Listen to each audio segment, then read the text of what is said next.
Estás viendo Canal América, televisión dominicana para el mundo.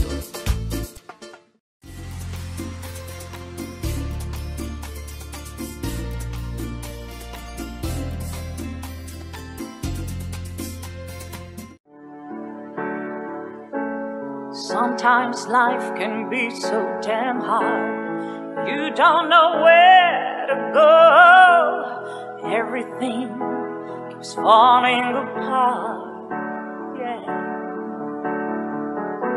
You try to do your best, but only God knows that you've given everything you've got, but the world takes you down. You just keep moving on. Let your fears. Welcome to A Time for Truth show. I'm your host, Dr. Bernard Fialkoff, and I want to welcome you to our show.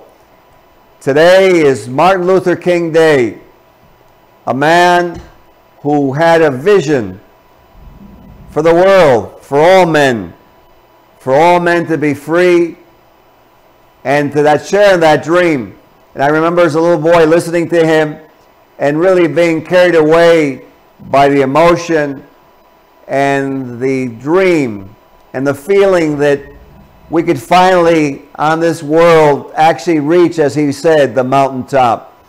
And today has been a very interesting day, and we have a very special guest, and unfortunately, we'll show her pictures, and engineer, if you're there, if you can put the pictures of our guest up on the screen, and I will introduce our viewers to the guest, and we will continue with our show. And here you see Nathiri, and Nathiri is a historic preservation expert of more than 3 decades, where she's actually intent and concentrated on her hometown of Eatonville, Florida, which Zora Neale Hurston popularized as the oldest incorporated African American community in the United States of America. It's really quite something. And this is going to be the site of the World Mayors Conference next week in Eatonville, Florida. Nathiri is a founding member and executive director of the Association to Preserve the Eatonville Community, PEC, a historic preservation, cultural arts, community revitalization organization, best known for its sponsorship of the annual Zora Neale Hurston Festival of the Arts and Humanities. Under her leadership, the PEC programs have received national recognition, including the Zora Festival being named as one of the 25 cultural tourism success stories by the National Trust for Historic Preservation, and being the recipient of the Regional Destination Award in the Humanities from the Cultural Olympiad in Atlanta of 1996.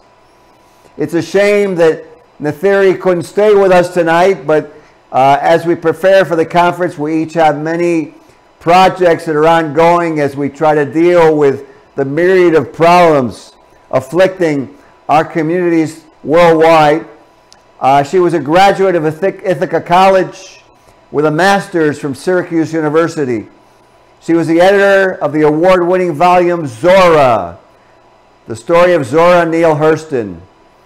And she was awarded the Hero of Preservation by the National Trust for Historic Preservation, the Mary Cole Darby Collins Award, and received an honorary doctorate from Rollins College. Currently, she serves as Vice President for Cultural Heritage Tourism on the Board of Directors of the Historic Black Towns and Settlements Alliance. And Engineer Buddha, if you put me back on the screen, with our Globetrotter, Bobby Hunter. You know, Mr. Hunter, she's quite an accomplished woman, and I wanted to ask you to comment a little bit on Eatonville and the symbology that this conference is occurring there. Well, Mother Nathiri is a great community worker, but also what she does with historic African American cities is really super. I'm going to be seeing her hopefully on Wednesday, the 27th, at the Boys and Girls Club, where we will be having a reading program, a basketball clinic, and we will have the Mother's Foul Shooting Contest.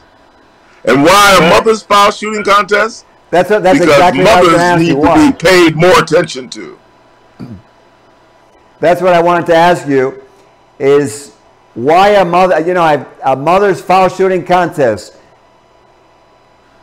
Well, that's because it brings a community development and it brings a social piece between the parent and the young person.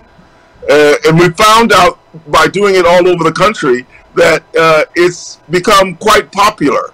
As a matter of fact, we're going to have one in Marietta in Atlanta in February. But it's very important that the reading program bring parents together with their kids, and the foul shooting contest does the same. So the whole thing is bringing the community together, bringing families together. Absolutely. Well, you know what? It's a very sound idea that you have, because, you know, when you think about it, all of us are here because of our mothers.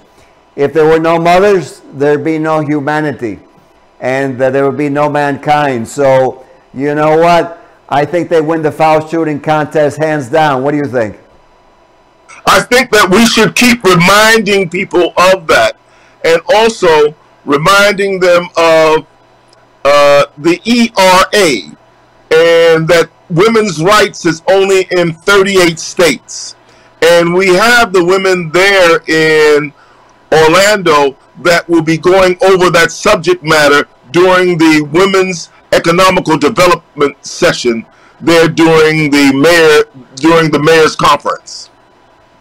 Well, I think it's going to be fantastic. I look forward to meeting them.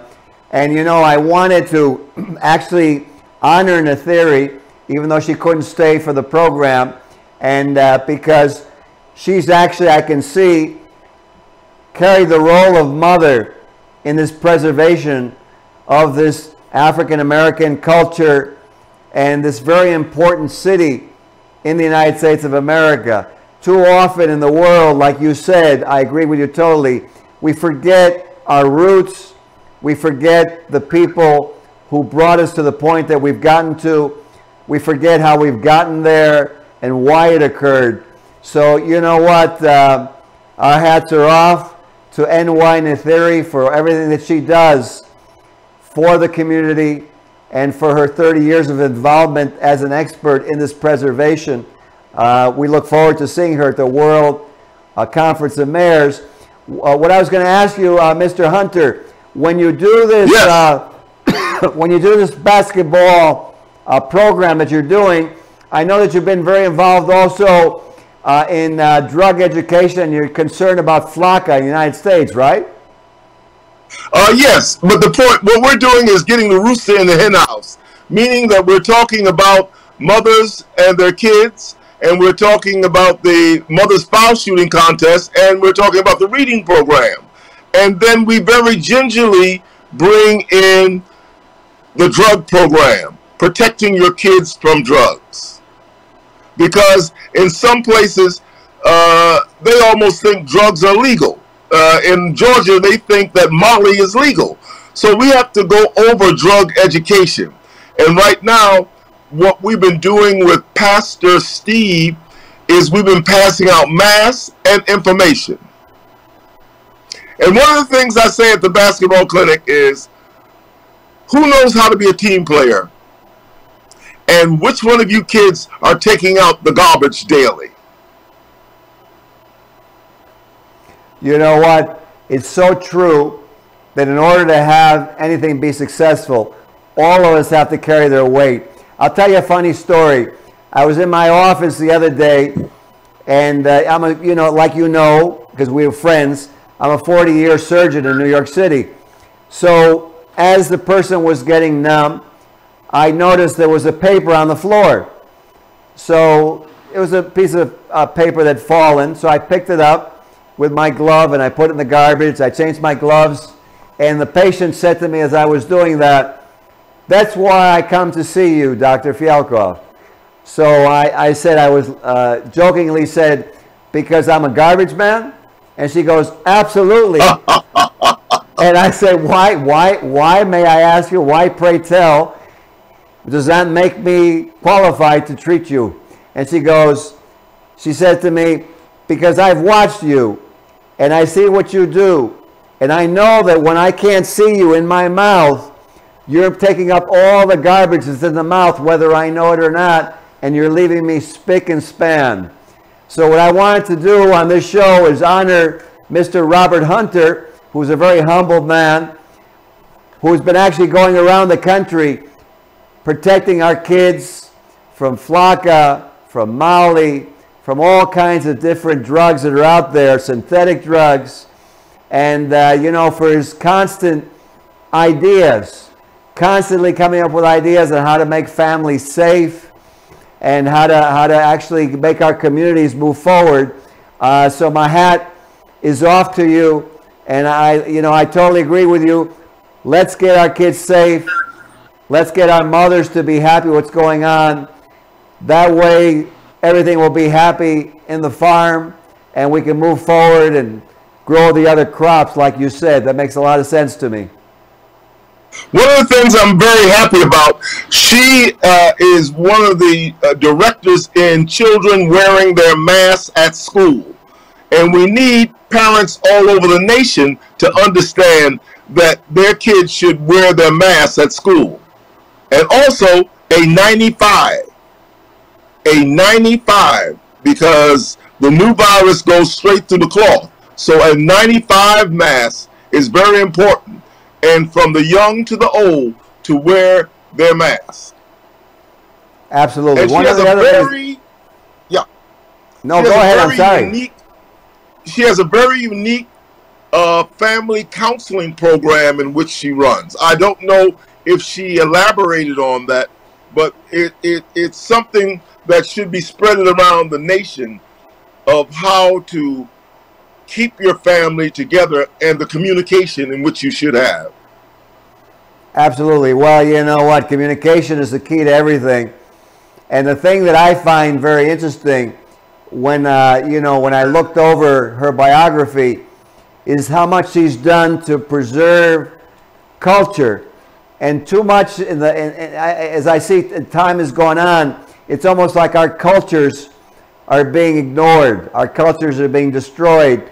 And to me, a culture, not whether it's right or wrong, a culture is like a heritage. It's like what your grandparents did, what your uncles did, and it's like passing on something to future generations that is a part of humanity. I mean, what's your take on that, Mr. Hunter? I think the culture is very important. Spreading the culture and how we should act and what we should do for the future. And one of the most important things there is the African Union, which she's a part of. And for African Americans to look at the African Union and how they can help in developing the world, because I think that is the future of developing the African Union. While we're right here, I'm very proud. I've been using my former professional voice that I used at Stanford in going around telling people about MedPod. MedPod is something developed by Henry Schein, and it's a telemedicine. It's a doctor in a bag. It can go from the suburbs to the ghetto to a shelter to a village in Africa. It's the future of medicine, and I call it Doctree, meaning that you can have a doctor, a dentist, you can have a psychiatrist, a health specialist, a nurse, all on the same line to treat this person in private. I think that the most powerful thing on this earth at this particular time is MedPod, and it's the future of health and medicine for the world. Well, I know you've told me a little bit about this. It's a very interesting concept because it brings the digital and computerized capabilities that we now have in healthcare, with x-ray being done digitally, with scanning of the mouth being done digitally. It actually allows you to give people, as you said, in an African village, actual teeth that they can wear for their missing spaces without actually having to have a dentist go into that area. You can have someone there, a hygienist or a nurse, who can apply these tools and then give this person an ability to smile again, to eat comfortably again. It's quite a piece of technology that you've been talking about. Very interesting. I think it's truly great because with all of that, it makes the counseling easy. And the other is with the interpretation of the language, we're going in depth to the person. And the lack of fear that people have with doctors is erased by telemedicine. And the telemedicine MedPod / ARC medical takes that fear away and does everything but take your blood. Well, it's very interesting. We're going to get out into the future and bring the future to the present and help a lot of people. You know, I'm looking forward to this World Mayors Conference because, you know, I many times think about not only homelessness, but hunger. And I think about hunger and famine and how during COVID, there's been a big problem with the food supply in many countries. And there's an actual piece of technology that's going to be presented at the World Mayors Conference on an agricultural breakthrough that I know that you're involved in. Can you tell the viewers a little bit about this agricultural breakthrough and how it's going to help to increase food supply? Well, I'll tell you something. Francisco, we have the ability to give a scholarship to a country where their soil is treated free. And instead of growing one crop, you grow two crops. And both crops are very rich. We're taking this with the MedPod program. We're taking the United Growth program, where people will be given jobs, people will be given healthier products, people will be able to tend their soil. It just has so many values to it that it's a great partnership with the reading program, with the MedPod program, and with the United Growth program. So you get more intelligent, you get more healthy, and you get more healthy. That sounds very good to me. And, you know, I was talking to one of the organizers of this conference, which is the Honorable Johnny Ford, and his vision of bringing to what the cities, these urban communities, these suburban, these rural, these third world communities, to bring to all of these people the technology for what they really need, for what they're suffering from. You know, there's so much technology that we have in the world today that it's really a refreshing gust of air that, you know, Mr. Ford is actually organizing by bringing all these world mayors together so that these technologies can then be brought out into their communities. And, you know, I want to ask you, because I know that you've known the Honorable Johnny Ford for many years. Tell us a little bit about him. Where do I start at? You can start as the president of the World Mayors, the president of Historic Cities, the president of the Tuskegee Airmen, the president of Community Development. Where do you, I mean, it would take, we'd have to do a program and write a book.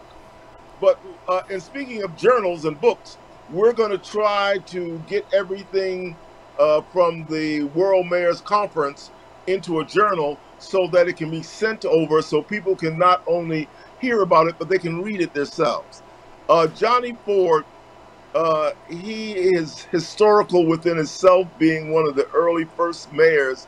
And I don't know how he keeps his hand on all these programs. I do know that we will be joining him with the Globetrotters and the Tuskegee Airmen being honored on May 31st in Tuskegee, Alabama, and where we will be honoring Sidney Poitier, we will be honoring Maya Angelou, and we'll be honoring John Lewis, Percy Sutton, and Dr. Roscoe Brown. Powerful, powerful reunion. Some very important people that you're honoring there. That's something very vital to do. You know, in life, too many times, we don't recognize and we don't acknowledge people who have done so much for the world.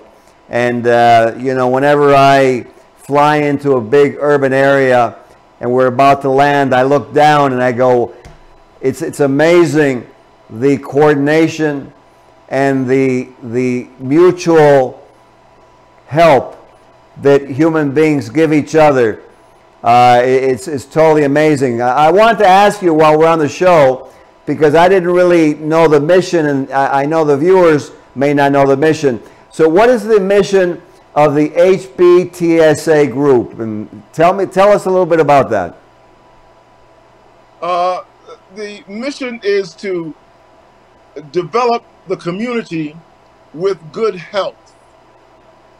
That's all of it in one word: to develop the community with good health, and also to educate the community to the history. You know, in 1966, Martin Luther King came into the Globetrotter dressing room, and after he gave us a lot of praise and whatnot, he said, "It's never too late to do the right thing." It took me 3 years to understand what he meant by that. And I'm just very proud of the Martin Luther King holiday, as I will be equally proud of the Rosa Parks holiday. That will be really something, and it really will be a great uplifting to women all over the world to have a woman having a holiday. And I guess I'll say that every time I take a quarter and put it in a machine, I'll think of Maya Angelou, because she is going to be on a quarter.